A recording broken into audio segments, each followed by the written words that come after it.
Tunaposoma neno la Mungu tunakuwa very strong. Hasa tunapofunga na kuomba, hata kusema ndo balaa. Wanawake Mungu wanajua nini hiki ninachosema.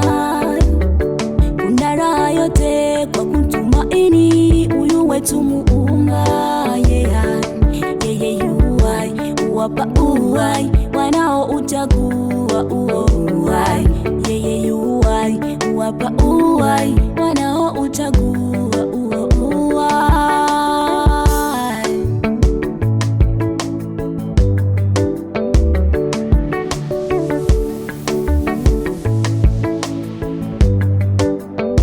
Ametufungulia siri tulikuwa tujui hakika, ila zake shetani anawinda maisha yetu ya roho.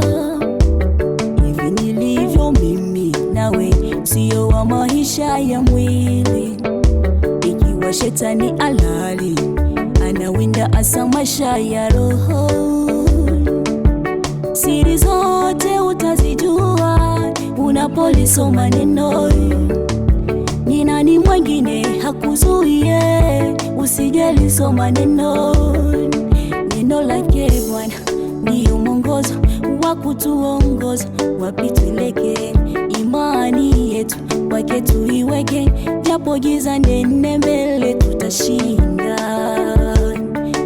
Bwana,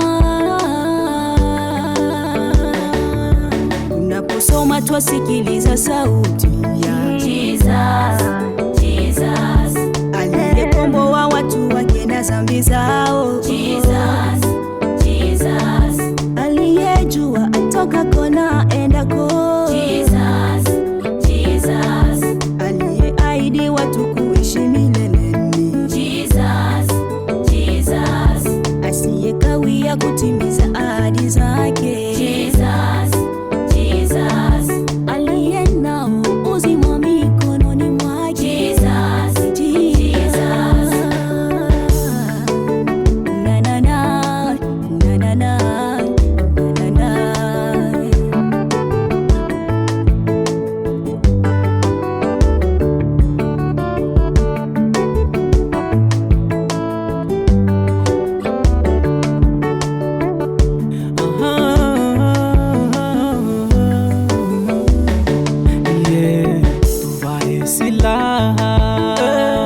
Zake Muumba alituasa ili kukesha, ili kushinda wasiojua maana ya neno kukesha.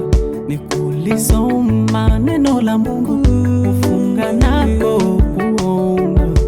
Ni siku za mwisho ndugu dada, chawi na mwizi msharati, mzinzi na mongo mvunja sheria, nafasi mbinguni kwao hakuna. Likombolewa na sasa tutubu dhambi, tuyache maovu na sasa turudi nyumbani.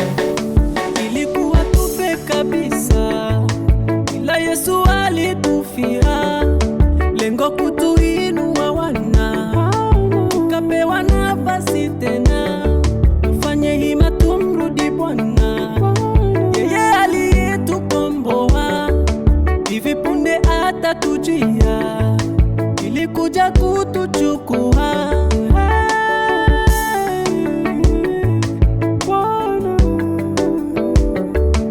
Tunaposoma twasikiliza sauti ya Jesus, aliyekomboa watu wake na dhambi zao. Jesus, aliyejua atoka kona endako.